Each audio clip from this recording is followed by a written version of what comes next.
Hey guys and girls, Birchie here from the B.Invested headquarters. Today we want to talk about rate cuts, rate hikes and what not.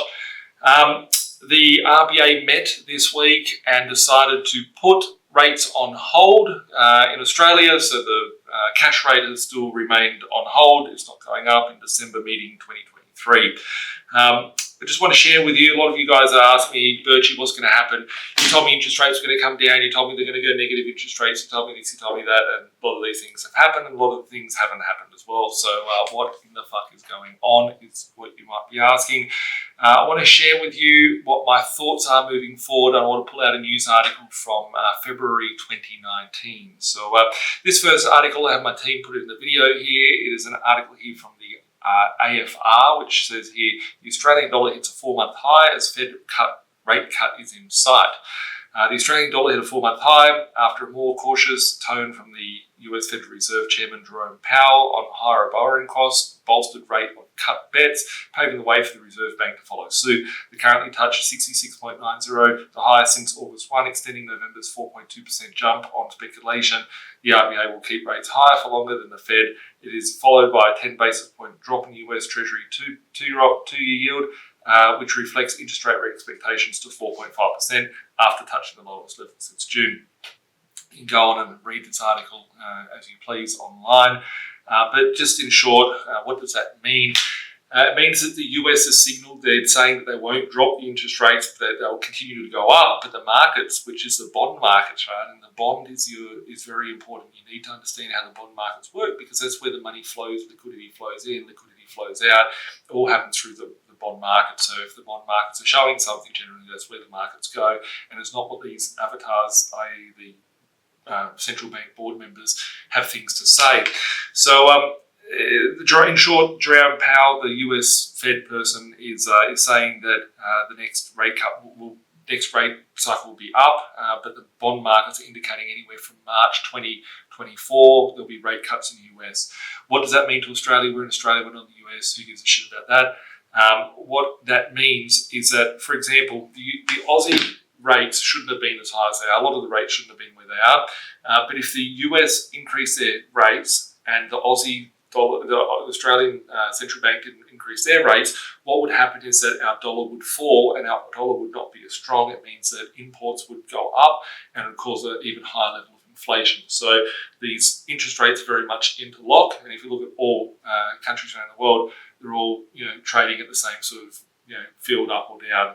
So it really has no input into the nation. It is more around central bank policy and the strength of their currency and their bond market. So based on that, I said at the start of 2023, my thoughts on interest rates, I couldn't care what happens to them because I would have expected by the end of 2023 that they would be coming down.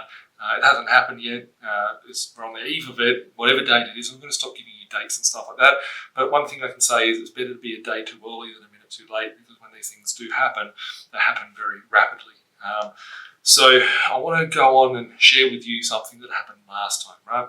So I was working on the bond markets in 2018, and I said that we'd see something terrible happen around October 2018. And I said that we'd see a thing called a global financial depression occur in October 2018. We didn't, but what we saw was the inversion of the yield curve. We saw certain things come into play. And I started seeing the bond market retreat in around January, February 2019. And I said very clearly, and there's a video that's floating around, and one of my team that could be editing this video might find that video somewhere, around February 19. It came out probably around September 19 or something. We shared it because I said at an event in February 19 that interest rates would come down. The next move would be down between 90, not before 90 days, and not after 120 days. All right? So it was going to be the June or July of 2019 would see our rate cuts. So if we're going to look at this article here, from which I'll get put up on the screen now, it's from Sydney Morning Herald. It is February the 6th, 2019. It says RBA says it could cut rates over a weakening economy, right? It says here the Reserve Bank of Australia has revealed it may cut official interest rates, with the Reserve Governor Philip Lowe swaying the economy could be weaker than it expected. In the first major speech of the year, Dr. Lowe told the National Press Club in Sydney the RBA central forecast for its dwelling investment to fall by 10% over the next 2.5 years. So properties were going to fall by 10% over the next 2.5 years. The bank left official rate steady at 1.5% on Tuesday following its first meeting of the year, but that followed a string of poor key data releases in recent days, including the acceleration of the fall in the house prices across Sydney and Melbourne. Financial markets already put the chance of a rate cut this year better than 50-50, even the rise of the RBA is maintained. Until today, that is the most likely move would be to increase the cash flow. But Dr. Lowe said on Wednesday that the bank may have to change its position. Looking forward, there are scenarios where the next move in the cash rate is up, other scenarios where it is down.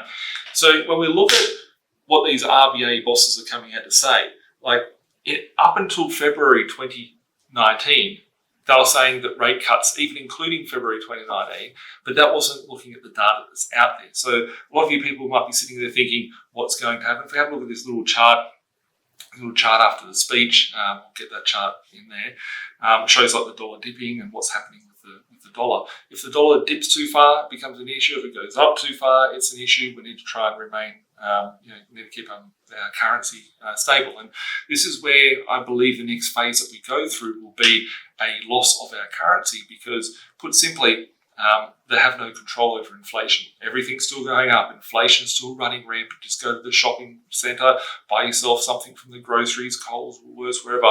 You see that your shopping trolley, not even your shopping trolley is actually getting smaller, so it makes you feel comfortable. You've got a full shopping trolley, right, when you go to the shopping. So looking at my thoughts of interest rates, we're going to see them come down, right? When is it going to happen? I'm going to stop predicting this, right? But the charts, the numbers, the data, the bond market tells you everything, right? The bond market doesn't lie. That is the facts and the data. The central banks have to react with liquidity based on what the bond market is doing. The bond market is signaling that. We've now started seeing mainstream media, the central bank chair people are starting to talk about rate cuts. So that's very interesting news. What is my thoughts on it? I'm surprised we were able to get to the 4.35% interest rate that we have at the moment. I'm really blown away by the fact of how high they're able to push it.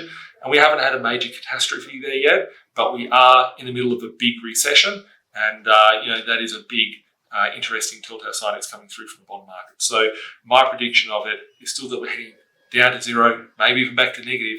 If you look at interest rates, I'll put a little chart here. And you can see from the chart that's on the screen from the RBA that every time interest rates go up, they fall much faster than what they've gone up. So they go up and they fall harder, and they never reach their old highs, but they always reach a new low. We're at zero beforehand. What is the chances of going negative? Time will tell. Common sense will prevail. But I'm still sitting here smiling, excited, and very, very happy with where things are at, because with these rates going up, it's enabled for the market to squeeze. It's enabled for certain things to occur, such as rents to go up and whatnot. So if we didn't have these pressures, then the rents may not have gone up as hard as what they have. So very excited to see what comes in 2024. But that's my thoughts on what news has been transpired today.